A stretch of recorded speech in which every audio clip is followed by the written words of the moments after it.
एक ब्राह्मण किसी मंदिर में रामायण की कथा करने जाया करता था। ब्राह्मण को कथा सुनाते हुए कई दिन हो गए, लेकिन एक भी आदमी वहां कथा सुनने नहीं आया। एक दिन ब्राह्मण देवता जब कथा पढ़कर वापस लौटे, तो राम की मूर्ति ने अपने पास खड़े हनुमान से पूछा, हे पवन पुत्र, यह बेचारा ब्राह्मण रोज यहाँ कथा करने आता है, लेकिन सुनने वाला कोई नहीं। भक्तों के न आने से ब्राह्मण देवता को रोज ही खाली हाथ लौटना पड़ता है। अब जिस दिन कथा समाप्त होगी, उस दिन ब्राह्मण को कुछ न कुछ मिलना जरूरी है। यदि उस दिन भी कुछ न मिला तो बेचारे को बड़ी निराशा होगी और हमारी भक्ति में उसका विश्वास नहीं रहेगा।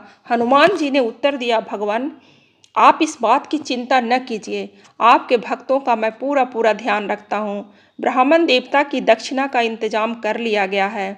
जिस दिन कथा समाप्त होगी, उस दिन 1000 रुपया दक्षिणा के रूप में उन्हें मिल जाएगा। राम और हनुमान में होने वाली इस बातचीत को एक कंजूस सेठ सुन रहा था। सुनकर खुशी से उछल पड़ा। दौड़ा दौड़ा सेठ ब्राह्मण के घर पहुंचा। सेठ को अपने घर आया देख ब्राह्मण को भी प्रसन्नता हुई। पूछा, कैसे दर्शन दिए, आपकी क्या सेवा करूं? सेठ बोला, महाराज जी, सेवा करने के लिए भगवान ने मुझे आपके चरणों में भेजा है। आपसे कुछ निवेदन करना चाहता हूँ। ब्राह्मण ने पूछा, धन्यवाद, कहिए क्या कहना चाहते हैं? सेठ बोला, इतने दिनों से आप मंदिर में कथा करते आ रहे हैं और अब कथा की समाप्ति का समय आ गया है। इस संबंध में आपके साथ ठेका करना चाहता हूँ। ब्राह्मण ने पूछा, कैसा ठेका?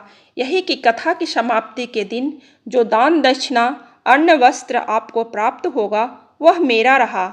उसके बदले में मैं आपको 5 रुपये देता हूँ।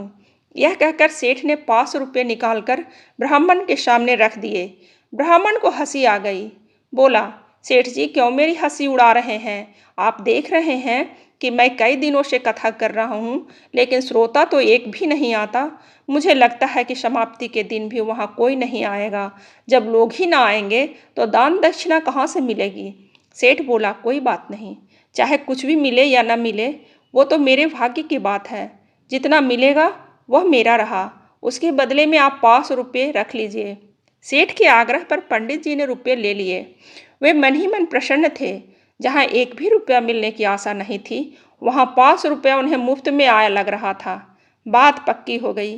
कथा की समाप्ति के दिन सेठ जी ब्राह्मण को लेकर मंदिर पहुँचे। विधि विधान पूर्वक कथा आरंभ हुई। सेठ जी भक्ति भाव से कथा सुनाते रहे।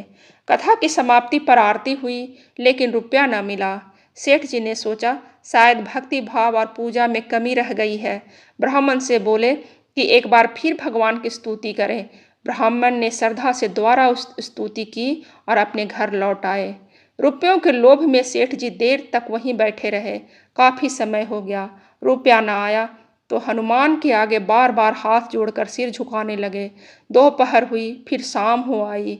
जब सेठ को रुपया मिलने की उम्मीद न रही तो उसे क्रोध आ गया। उसने पास पहुंचकर जोर की एक लात हनुमान की मूर्ति पर दे मारी।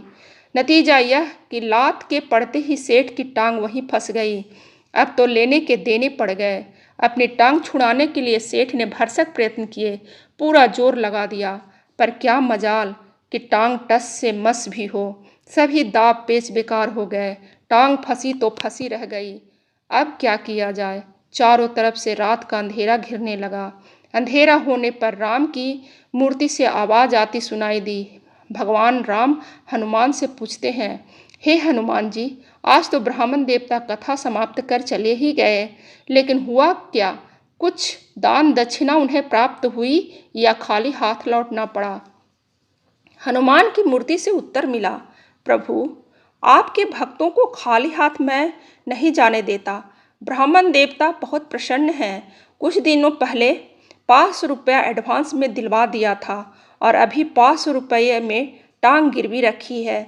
जब तक बाकी रकम नहीं मिलेगा, टांग नहीं छोड़ूंगा। सेठ की ने सुना तो उसकी आंखें खुल गई।